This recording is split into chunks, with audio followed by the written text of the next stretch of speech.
ইনস্টাগ্রামে অনেক জায়গায় দেখেছি যে সমুদ্রের ধারে এসে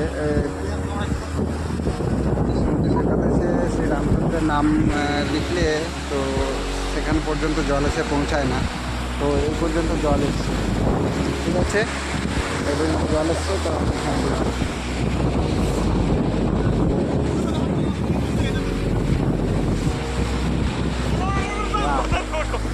দেখা যাক,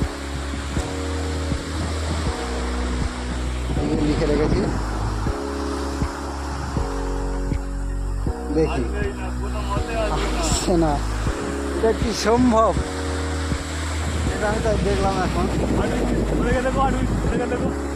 তো আরেক জায়গায় লিখে দেখাবো, আরেক জায়গায় এই যে লিখে রেখেছি এটা রাম, এই যে জল আর এই পর্যন্ত আসছে, এই যে জল।